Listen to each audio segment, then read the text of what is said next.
Welcome back to the channel. Right, yesterday I'd done a video ranking Tom Waits' least favourite to favourite. And while I was at work today, I was thinking about this. And, do you know, this year, 2019, marks the 40th anniversary of Madness. From their first album, their debut album, came out in 1979. So Madness have been banging it out for 40 years. I mean, I know they've had a little bit of break. I think it was 85 when they sort of split up or disformed for a little while. But they're back bigger than ever. They're a really hard-working band, and they're forever on concerts and doing tours, etc. All up and down the country.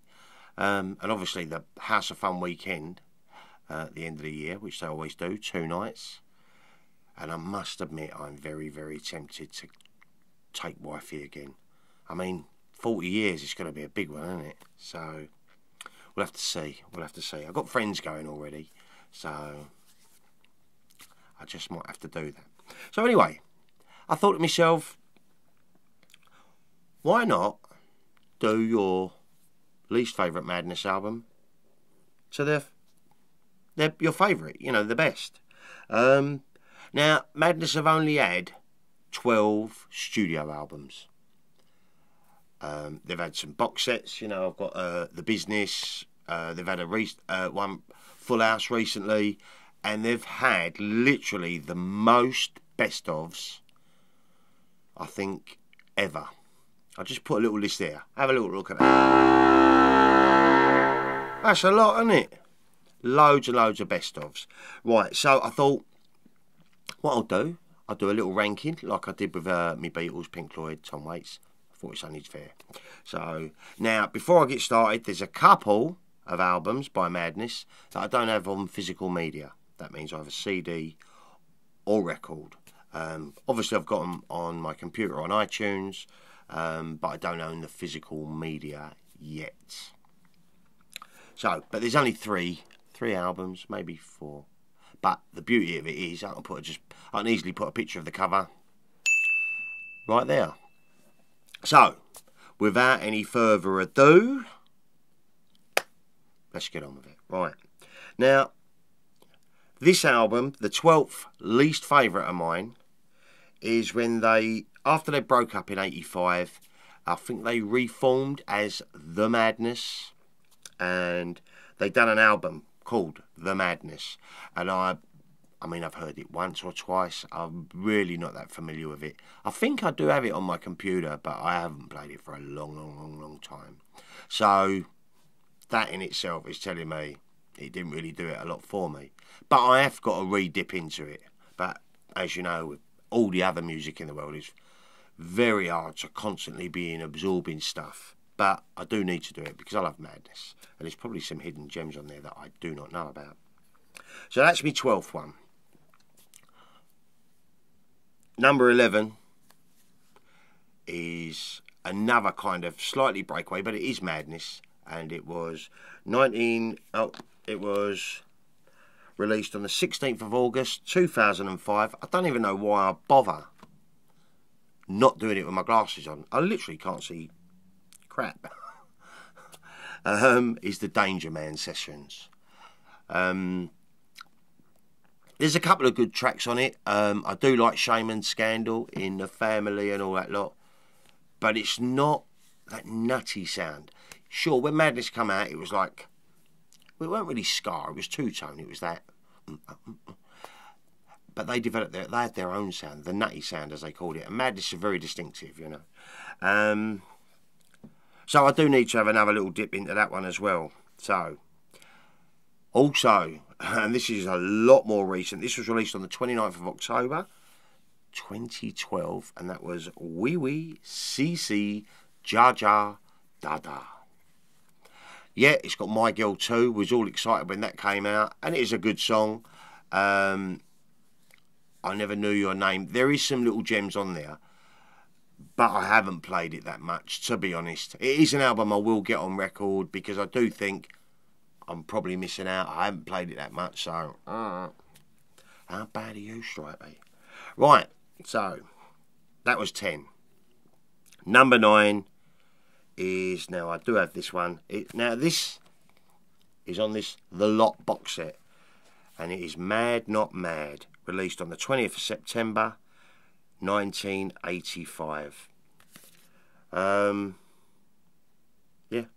Waiting for a Ghost Train. Do you know what? I watched that on Top of the Pops.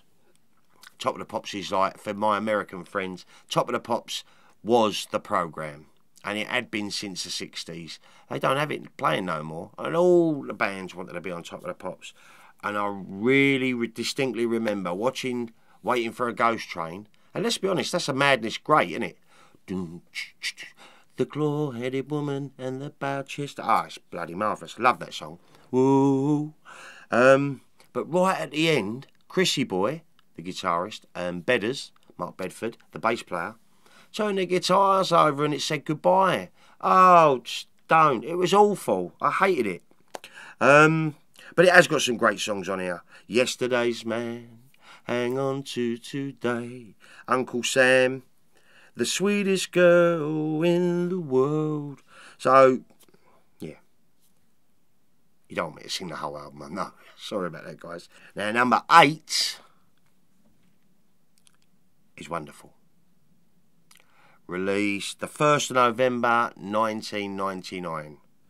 I mean, Wonderful's got some great songs on it. We've got Love Struck, I've Fallen for a Lamp Post, Johnny the Horse, The Communicator, and the collaboration with Ian Dury, Drip Dead Fred. I mean, it's a great album. Elysium, I love that. But you've got to do your list, Stripey. So, number 7 is Keep Moving, released on the 20th of February 1984. And I think this was about the time where it was Mad Not Mad, the album after this, where I kind of stopped listening to Madness for a little while and just played the back catalogue, which we all know and love. I mean, Keep Moving's a great album. It's got My Name is Michael Caine on it. One Better Day, which is brilliant. Brand New Beat, Time for Tea, Walks into Mischief. I mean, it is a great album, let's be honest. Keep Moving's bloody marvellous. And I will get that one on vinyl. I've seen it on blue vinyl, actually. That would be nice. We'll see. Right, now I can actually pull up a record. The next one, number 6. My 6th favourite Madness album is the last album, Can't Touch Us Now, released on the 28th of October 2016. This is brilliant. It is brilliant. It's got Mr. Apples. That's the Madness sound. You know, big Mike Barson keys. Love that. But this has got some little gems in it as well. Pam the Hawk, Whistle in the Dark. I love Blackbird. That's about Amy Winehouse. Mumbo Jumbo. Grand Slam. See Madness do that live a few times now. Brilliant. So, that is number 6. Number 5, this does remind me of my youth. This really, really does. Is Madness 7. Released 2nd of October 1981. Cardiac Arrest, Shut Up. Pass the black, then big keys again. Don't blame me. Bim. Brilliant. Mrs. Hutchinson. I love that. Your mother will not last a week. It's got Grey Day on it. Promises. The Opium Eaters, A Day on the Town and Not Paid a Fare. And Benny Bullfrog. Bloody brilliant. Such a great album. And it really does remind me of being 16. It was around about that time. Amazing. That's followed by number 4. Absolutely.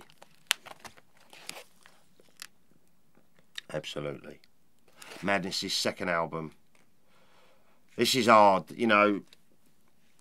Top 4, you know what I mean, but this is so good. This has got Take It or Leave It on it. How come she enjoys himself, not me? Baggy Trousers, Embarrassment, Close Escape, On the Beat Pete, Disappear, In the Rain. I think In the Rain was a B-side to something. There is such confusion in my mind. Standing here. Brilliant. And obviously at the single, it ends with the instrumental, The Return of the Lost Palmer 7. Because it was all about the 7. You know, there was 7 of them. 7 letters in the word madness. You know, everything was 7. Well, they had an album called 7. Just showed you it. On Stiff Records. So, there you go. Absolutely number 4. Now, number 3, I have the vinyl, as you know, but I don't have the cover. It is Madness's Rise and Fall. Released October 8th, 1982. I remember this so well. Tomorrow's Just Another Day. Trying hard. Promises, Primrose Hill, Promises, Promises. 3 cheers for the blue skin beast, hip hip. Calling cards. And madness is all in the mind. Brilliant album. And again, just reminds me of that time of my youth. Amazing. So, my last 2. What could they be, Stripey? This is a tough one, but it has to be. My second favourite Madness album is their debut album, One Step Beyond. I mean, One Step Beyond. What an LP. One Step Beyond, My Girl, Night Boat to Cairo. 3 tracks straight away. Bang. Believe Me, Land of Hope and Glory. The Prince, Madness's debut single. Although this version on the album is slightly different to the one released on the Two Tone label. In the Middle of the Night. In the Middle of the Night. Bed and Breakfast Man. Razorblade Alley. Rockin' in A flat. Dun dun dun dun dun dun dun dun dun dun. And Mummy's Boy and Chipmunks A Go. It is a brilliant album with a fantastic cover. As you can see, there's only 6 of them on there because the nutty dancer Chaz Smash is dancing around the back. So, love this album. Again, reminds me of 40 years old. Don't seem possible, does it? So, you've probably guessed it, Madness fans. You've probably figured out there's only one album left that I ain't mentioned. And of course, to me, it's Madness's Dark Side of the Moon. The Liberty of Norton Folgate. Released 2009 on the 18th of May. This is a masterpiece. It reminds me of the cobbled streets of London. Dunno, it's dripping. And I only wish there was a double album, because there is extended CD, which I don't actually have, with Fish and Chips. There's a load of other songs that are not on here. And I think it would be a wonderful double album. Suggsy, Barso, any of you guys, if you're ever listening, please. This is a must. Starts off with We Are London, Forever Young, Dust Devil, Whipping Up a Storm. Brilliant. Sugar and Spice. And then obviously the Mac Daddy, the 10-minute Norton Folgate. Walking Wild and Free. It is amazing. It's a roller coaster of a song. And if you've got a spare 10 minutes, stick it on. It will cheer you up no end. Try it. A little bit of this. Would you like a bit of that? Very, very British. Loved it. Clerkenwell Polka on the B-side. Bingo, Rainbows. I mean, Rainbows is lovely. That Close. Mark II, Idiot Child, and On the Town. It's a masterpiece. It's a masterpiece. So, Folgate wins. But you lot who know me and have seen my previous Madness videos probably figured that out for yourself. You probably figured that out for yourself. So I've got a few Madness CDs. I mean, I'm not buying that many CDs these days. I have been buying some Tiger Lilies ones, but that's for another video. Yeah, I mean, it's only 12 albums. I should have them all on record, really. Oh, it does break my heart when I think about my Madness singles and records and picture discs and everything. Ah, why do you get rid of these things? Some people don't. Never mind. Anyway, let me know what you think of my list, people. What's your favourite Madness album? Is it the same as mine?